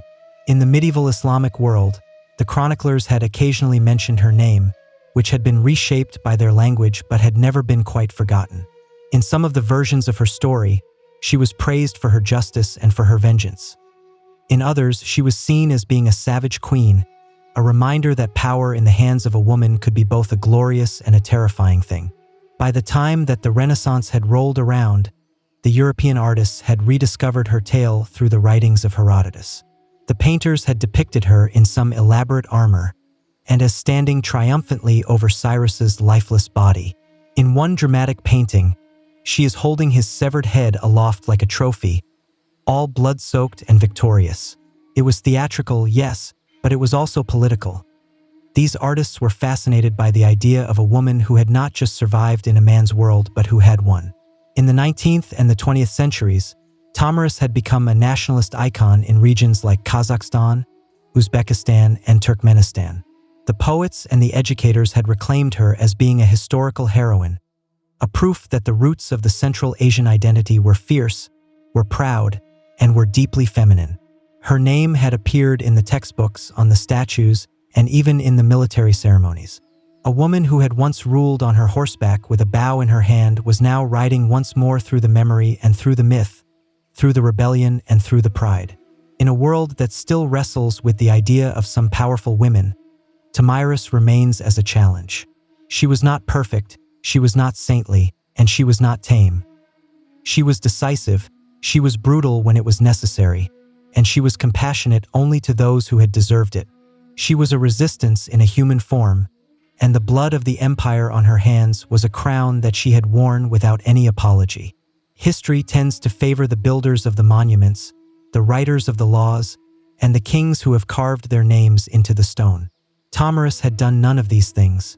She had left no empire behind her, no palace to be excavated, and no royal seal to be deciphered.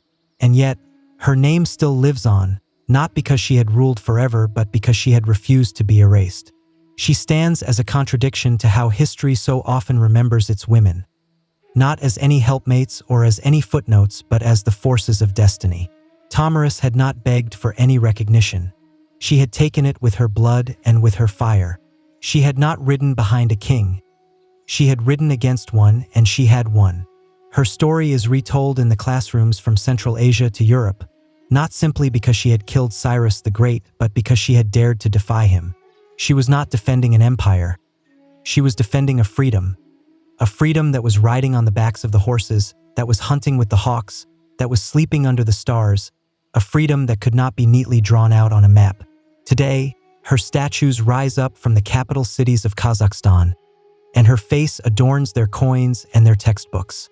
To the modern Central Asians, she is a mother of their nations, a link to a pre-Islamic, to a pre-Soviet, and to a proudly nomadic past.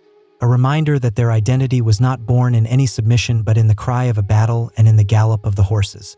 In a world that is still divided by power, by gender, and by memory, Tomiris is a beacon, not just because she had killed a great king, but because she had taught us something that was even greater. That dignity is not something that is given, it is something that is seized. That sometimes leadership looks like a mother who is grieving for her son and who is refusing to let his killer walk away. We often wonder why some names will survive while others will just vanish. Tomiris has survived because she was unforgettable. Because in a time when women were expected to just disappear into the tents of the men, she had risen up, with her blade in her hand and with a fury in her heart, and she had carved her own story into the flesh of history. The empires will fall, the statues will crumble, but the legends will ride on. And somewhere in the whispering winds of the steppe, a queen still gallops, unbroken, undefeated, and utterly unforgettable. Long before there were any encryption keys or any surveillance cameras, there was a simpler concern. How do I keep my stuff safe from any nosy neighbors, from any wandering animals, and from any ambitious thieves? As the human societies had shifted from being nomadic bands to being settled civilizations, their possessions had begun to accumulate, and with those possessions had come some problems. Envy, theft, and the urgent need to secure them. The instinct to protect what we value is an ancient one. It is a primal one, even.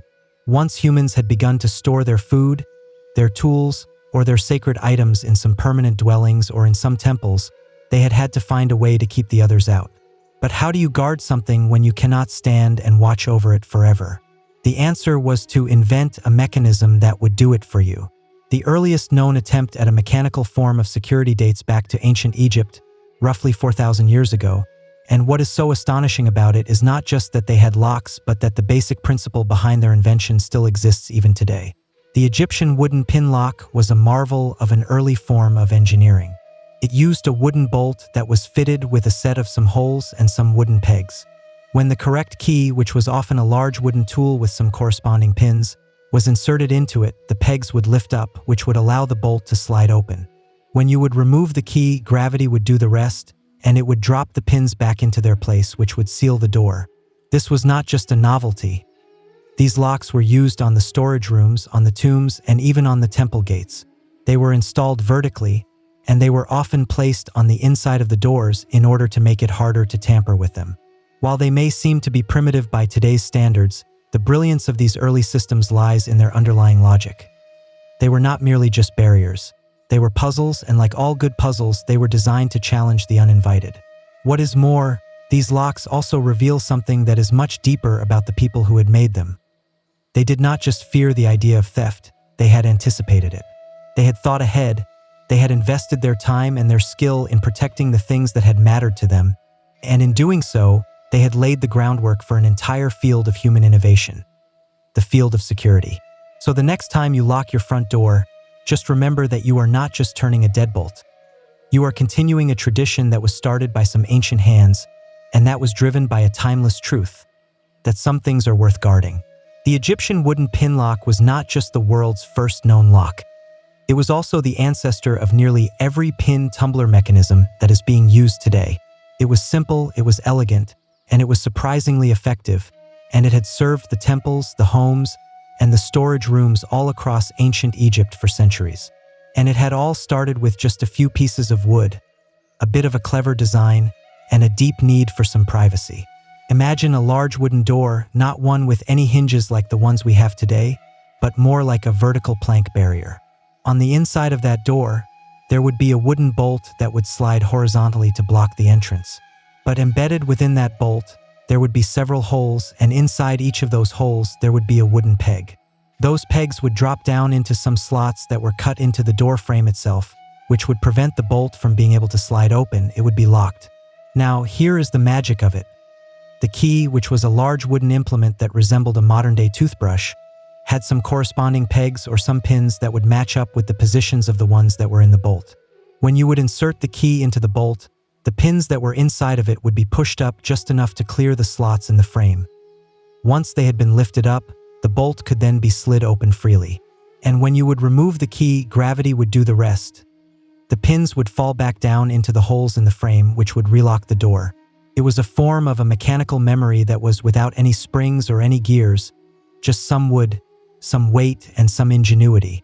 What had made this system so impressive was its balance between its complexity and its reliability. It was relatively easy to craft by using the available materials, but it was hard to bypass without having the correct key. And since each of the locks was slightly different, thanks to them being hand-carved, the keys were not interchangeable. Your lock was your lock. These pin locks were not just reserved for the rich or for the royals either. Some archaeological findings at sites like Nineveh and even later on at some Persian and some Assyrian locations have shown that the concept had spread widely across the ancient civilizations. Egypt may have invented the idea, but the lock had had its legs. And beyond its practical use, these locks had also carried a symbolic power. In the tombs and in the sacred buildings, to lock something up was not just about a physical protection. It was a way of signifying a reverence, a finality, and the belief that certain things should remain untouched unless you were worthy enough to possess the key. The security in ancient Egypt was not just a function. It was a statement. While Egypt had given us the earliest of the mechanical locks, ancient Mesopotamia had pioneered a very different form of security, one that had relied less on the mechanics of it and more on the identity of the person. In the land that was located between the Tigris and the Euphrates rivers, the security was not sealed with any bolts or with any tumblers. It was pressed into the clay with some symbols, with some authority, and with some trust. The people of Mesopotamia, which included the Sumerians, the Akkadians, the Babylonians, and the Assyrians, had developed a method of securing their goods, not by locking them up, but by making any unauthorized access to them to be visibly impossible. And how did they do this? They did it with some cylinder seals, some small, carved stone rollers that were engraved with some unique images or some inscriptions. These seals would be rolled over some wet clay that was used to close up some containers, some doors, or even some official documents. You can think of it as being an ancient combination of a signature, a wax seal, and a barcode. Once it had been impressed into the clay, the seal would leave behind a continuous pattern that could not be easily duplicated.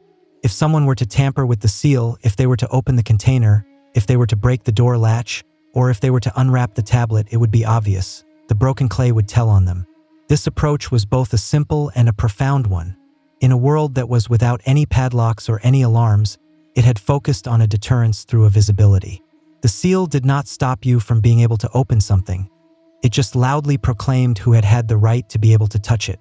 The high-ranking officials, the merchants, and the priests had all had their own personalized cylinder seals, and they were often passed down through the generations.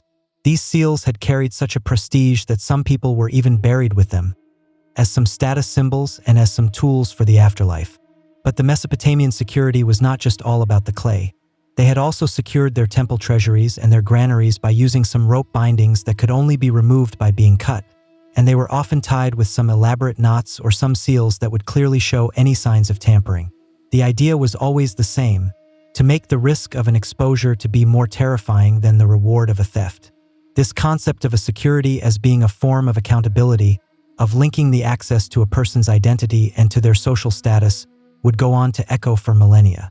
Even today, we still log in with our usernames, we still verify things with our signatures, and we still rely more on the records than we do on the locks. In Mesopotamia, to protect something was not just to keep it hidden. It was to publicly proclaim who had had the right to be able to touch it. As the ancient Greek city-states had risen up in their wealth and in their complexity, so too had their need for a personal security. From the treasuries in their temples to the coin-filled storerooms and to their private homes, the Greeks had faced the same age-old challenge. How do you keep your things safe when you cannot always be there to guard them? Surprisingly, the Greeks were slower than their Egyptian and their Mesopotamian neighbors in developing any mechanical locks. Instead, they had leaned heavily on a sense of trust, on their social norms, and on their physical barriers, which were sometimes reinforced by some surprisingly clever, though rather rudimentary, devices. One such innovation was the bar and pin lock, which was mostly used for their doors and for their chests. It had consisted of a horizontal bar that was placed across a door on the inside, and it had had a hole through which a key could be inserted from the outside in order to lift the bar up. These keys were often some large, flat iron rods that were shaped like the letter F or the letter P. They were not the most discreet of things.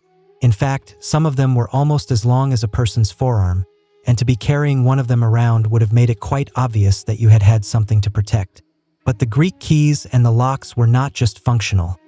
They had also held a cultural significance. To be entrusted with a key was a symbol of your authority and of your responsibility. In Homer's Odyssey, Penelope is described as holding the key to Odysseus's storeroom, which was a symbol of her power within the household. However, the Greek locks had had their limitations. They were often quite crude, they were easily forced, and they were more dependent on their physical size than they were on their subtlety. What had truly kept the valuable secure was often a combination of a concealment, of some guards, and of some communal expectations. In the temples and in the state treasuries, the rooms would be sealed up with some rope and with some wax, and the city-state would be holding multiple keys, which would require several of the officials to all be present in order to open up a sacred store. Even the homes were designed with a layered access, with multiple rooms with some limited entry points, and with some gates that could be barred from within. The wealthy homes might have employed some slaves or some hired guards to watch over their valuables, which would add a human layer of protection to their relatively simple mechanical devices.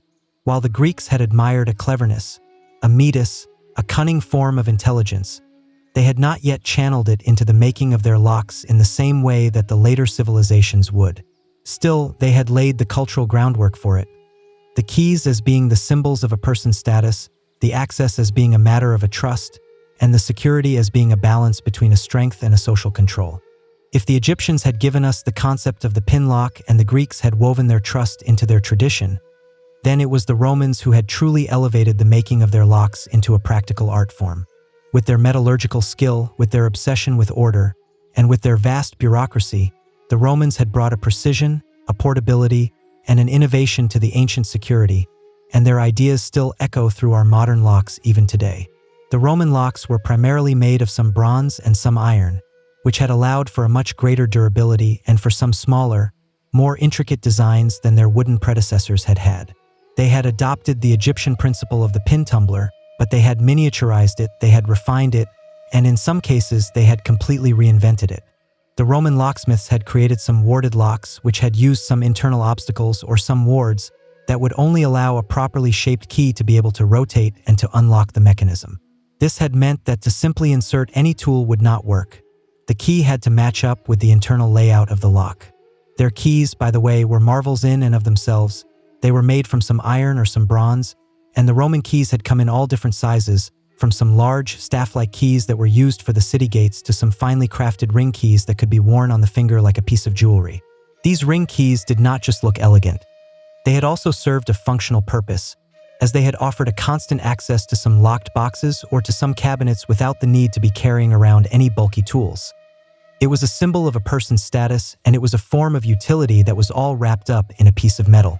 But the real genius of it all had come with the Roman puzzle locks, some complex mechanisms that were hidden away inside some ornate boxes. To be pressing the wrong latch or to be turning it at the wrong angle would not just fail, it might even trap the lock up even tighter. These were used not only for the securing of their valuables but also for the hiding of their documents, of their religious relics, or even of their poison, a favorite trick in the Roman political circles. The Romans had also institutionalized the usage of their locks. The banks, the granaries, the merchant chests, and the military storerooms had all used locks. The doors had had some metal plates on them, the gates had had some locking bars, and even the slaves might have been locked up with some iron collars that had had keys that only their masters had held. To the Romans, a lock was not just a tool. It was a statement.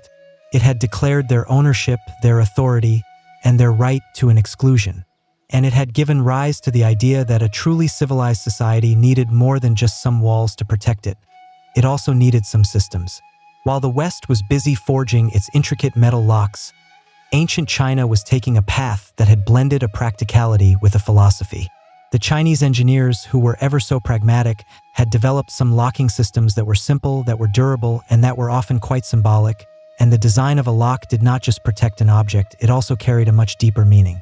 The most common form of the ancient Chinese lock was the sliding bolt lock, a mechanism that was made primarily from some bronze or from some iron. These locks had typically consisted of a hollow metal case that had housed a sliding bolt that was secured by some spring-loaded tumblers. When you would insert the right key into it, which was usually a flat, ridged metal stick, the tumblers would all align, which would allow the bolt to slide and the lock to open. Does that sound familiar? It should. The core principle that is behind the modern pin tumbler lock was already alive and well in the Han Dynasty of China, as early as 200 BCE. Unlike the Roman locks, which had often featured some external keyholes and some decorative flair, the Chinese locks were compact, they were discreet, and they were portable. Many of them were used to secure some chests, some gates, some jewelry boxes, and some doors, and the emphasis was on their function, not just on their form. But the Chinese locks were more than just some mechanical devices. They were also often cast in the shape of some animals, some tigers, some dragons, some turtles, or they were inscribed with some symbols that represented some luck, some protection, or some wealth. A lock that was shaped like a fish might be placed onto a money box as a symbol of an abundance. A dragon lock that was placed onto a door was not just for the sake of security. It was a warning to any intruders that a powerful force was guarding what lay beyond it. The locks had also played some ceremonial roles. During the weddings, some love locks were sometimes used to bind some symbolic boxes or some chests together as a representation of the couple's bond. The key would then be handed over as a part of the marriage ritual, as a gesture of a trust and of a commitment. Some of the locks, and particularly the puzzle locks, were designed to confuse any thieves. They had had some hidden mechanisms, some false keyholes, or they had required a specific sequence of some movements in order to be opened. This was not because they were necessarily any harder to break, but because they had bought some time. In the ancient times, a delay could be the difference between a foiled theft and a successful one. Ultimately, the Chinese security culture was not built around a brute denial of any access, but was rather a harmony between a utility, a symbolism, and a clever design. And in that blend of a form and a function, they had developed a quiet legacy, one that continues on in the form of some subtle locks and some symbolic rituals even to this day. In ancient India, the security was less about a brute force and more about a clever concealment, about some symbolic barriers, and about a layered protection, and it had blended a spirituality with an ingenuity. The Indian locks were not just meant to keep the people out. They were also designed to confuse, to mislead, and to warn them, and they had often integrated some secret latches, some false compartments, or some symbolic inscriptions in order to elevate their security into an almost philosophical practice. One of the standout features of the Indian lockmaking was the pervasive use of a deception. The puzzle locks and the trick mechanisms had become quite common in the temples and on the treasure chests, not to prevent a brute force entry entirely but to make it complicated enough to discourage it. Some of the locks had required multiple actions. You would have to press one hidden button, you would have to twist a second lever, and only then would the key turn. Others had had some decoy keyholes that had served no purpose other than to trick the uninvited. The temple security had especially seen some intricate applications. The temples had housed some offerings of some gold, some sacred texts, and some revered relics. Instead of simply hiding these things away behind some locked doors, the priests had often layered their security, not just physically but also ritually. The storage area might have been sealed up with some wax, with some knotted rope, and with a stamped clay emblem, with each of these things bearing some spiritual weight. To break that seal was not just a crime, it was considered to be a sacrilege. The locks themselves were frequently engraved with some religious imagery, some elephants, some lotus flowers, some deities, and some protective mantras. These were not only meant to intimidate the superstitious but also to imbue the object with a symbolic armor. To touch such a lock without having any permission was, in many cases, an affront to the gods themselves. In the Indian royal courts and in the merchant caravans, some small, portable locks were used to secure some scrolls, some trade boxes, and some private doors. These were often crafted from some iron or from some brass, and they were built to be both light and durable. The key design was highly individualized, and it was sometimes so unique that a single artisan was responsible for both the lock and for its matching key, which would ensure an absolute security through an obscurity. And just as it was elsewhere in Asia, the locks had sometimes carried some ceremonial roles in the marriage rituals or in the inheritance rites. The unlocking of a sealed chest had represented not just an access to a material wealth but also the transfer of a trust, of a legacy, and of a duty. For the ancient Indians, the best lock did not just merely block you. It would also puzzle you, it would protect you, and it would whisper to you, "Only the rightful may pass." As the civilizations had grown and the trade routes had stretched from Rome all the way to China, the need for a portable security had become quite urgent. Whether it was for the protecting of their goods in a merchant's caravan or for the safeguarding of a general's war chest, the ancient locks had had to do more than just guard the temples or the doors. They had had to be able to travel. In the ancient world, the trade was booming. The silk was moving westward from China, the spices were flowing from India, and the glassware, the textiles, the coins, and the scrolls were all crisscrossing the continents. But with this prosperity had also come a risk. The bandits were lurking on the roads, the dishonest porters were pilfering the goods, and the long-distance travel had meant that the valuables were changing hands quite often, and without their owners being present. The solution to this was to have some locks that were compact, that were durable, and that were hard to tamper with. The Roman merchants had often used some small iron padlocks to secure their chests, their saddlebags, and their warehouse doors. These locks had had some spring-loaded mechanisms and some ring keys, and they were robust enough to be able to resist a casual theft, but they were also light enough to be able to be used for travel. They have been found from Britain all the way to Syria, and they have been found buried in some ruins or rusted shut in some shipwrecks. Their widespread presence speaks to a universal concern, the protecting of a mobile wealth. The Chinese traders and the officials had used some portable sliding locks, which were often made of some bronze, and they were attached to some chests or to some carts. Some of them were cleverly disguised, and they would appear to be ornamental or they would be embedded within the box itself, and they would often feature some engraved symbols or some inscriptions that would mark their ownership. If someone were to break the lock, it would not only be obvious, but it could also be prosecuted as being both a crime and a dishonor. The nomadic peoples all across Central Asia had also developed some leather and some metal clasp systems, in which some metal rings and some latches could be tied or could be locked over their tent flaps, over their horse packs, and over their weapon cases. While these systems were less complex, they had emphasized a speed and a visibility. A traveler would immediately know if their goods had been touched. And on the battlefield, the locks were often used on the weapon caches, on the treasury wagons, and on the command tents. In a war, to be able to control the access was crucial, not just to the resources but also to the information. The scrolls and the maps were sometimes sealed up in some locked boxes, and they often had some multi-key systems that would require more than one officer to be able to open them, which was an early version of a two-factor authorization. Across all of the cultures, one thing had remained consistent. The more mobile the world had become, the more ingenious the locks had had to be. The road had brought with it an opportunity, but it had also brought with it a risk, and the ancient travelers had met it not just with their swords but also with their keys. When we twist a key in a door today, or when we tap a code into a lock screen, we rarely ever think about the thousands of years of a quiet ingenuity that are behind that simple motion. But every click, every latch, and every password is a part of a story that had begun in the dust of the Egyptian temples, in the bronze workshops of Rome, and along the silent trade routes that had stitched the ancient world together. The legacy of the ancient locks is not just a mechanical one. It is also a psychological one. These early inventions reflect something that is deeply human, our desire to protect, to exclude, and to define what is ours. Whether it was a wooden bolt in Thebes, a ring key in Pompeii, or a puzzle lock in Chang'an, the concept was always the same: to create a boundary that only the rightful person would be able to cross. And over time, these boundaries had evolved into being more than just some physical barriers. They had become some symbols. A lock on a temple door did not just secure the gold. It also preserved the sacred. A seal on a scroll did not just hide the knowledge. It also marked the power. Even today, we still use locks to mark a sense of trust. A locked diary, a wedding chest, a secure vault. The mechanism may be more advanced, but the meaning is still the same. In many ways, the most remarkable thing about the ancient security is how little of it has actually changed. The modern pin tumbler locks still mirror the Egyptian designs. Today's privacy seals, the passcodes, and even the blockchain security all echo the ancient ideas: a personal access, a tamper-proofing, and a symbolic control. But there is also a philosophical twist to it all. The ancient locks were never foolproof.